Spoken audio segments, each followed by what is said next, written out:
પોરબંદર બેઠક પર કોંગ્રેસના ઉમેદવાર લલિતભાઈ વસોયા આજે સવારે ધોરાજી ખાતે પોતાની 100 વર્ષના માતા શાંતાબેન સાથે મતદાન કરવા માટે પહોંચ્યા હતા।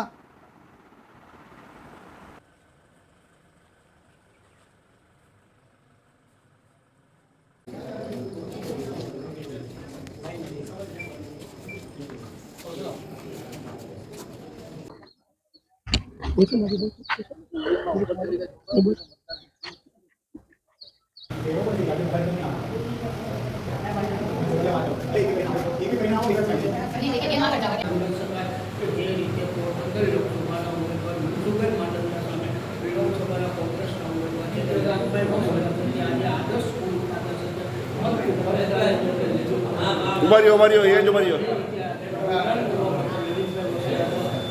ओ भाई नीचे नीचे नीचे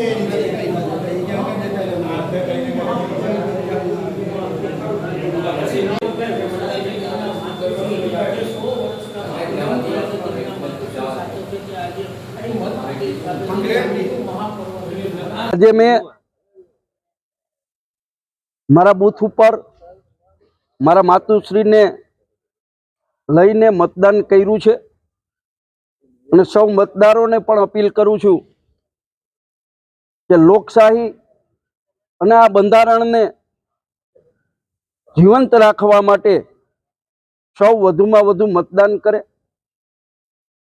મને વિશ્વાસ છે કે પોરબંદર લોકસભા મત વિસ્તારના લોકોને જે સમસ્યાઓ છે એ સમસ્યાઓના ઉકેલ માટે સરકાર સામે આક્રોશ વ્યક્ત કરવા માટે વધુ મતદાન થશે અને લોકો મત દ્વારા એમનો આક્રોશ વ્યક્ત કરી કોંગ્રેસ પાર્ટીને વિજય બનાવશે। ગુજરાતમાં 10 થી 12 સીટ કોંગ્રેસ પાર્ટી જીતે એવા મીડિયા છઠ્ઠા બજાર ના અહેવાલો ઉપરથી લાગી રહ્યું છે કે ગુજરાતમાં 12 સીટ પર કોંગ્રેસ વિજય થશે। ક્ષત્રિય સમાજની નારાજગીનો કોંગ્રેસને કેટલો ફાયદો મળશે? 100%। ફક્ત ક્ષત્રિય સમાજ જ નહીં પરંતુ કોળી સમાજ, પાટીદાર સમાજ વિશે ભારતીય જનતા પાર્ટીના નેતાઓ દ્વારા જે ટિપ્પણી કરવામાં આવી છે એની અસર થવાની છે। અને ગઈકાલે અમારા લેવા પાટીદાર સમાજના મોભી નરેશભાઈ પટેલની વિરુદ્ધની અંદર જે પ્રોપરગંડા ચલાવવામાં આવ્યો છે એનાથી સમગ્ર ગુજરાતના લેવા પાટીદાર સમાજ નારાજ છે અને એમની નારાજગી મત દ્વારા એ પ્રગટ કરશે। મતદારો છે તે કયા મુદ્દા ઉપર કોંગ્રેસને મત આપશે?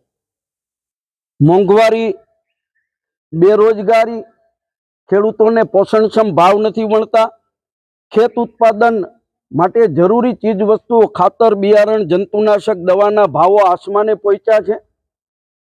આ તમામ મુદ્દાઓને ધ્યાનમાં રાખી અને મતદારો મતદાન કરશે એવો અમને વિશ્વાસ છે।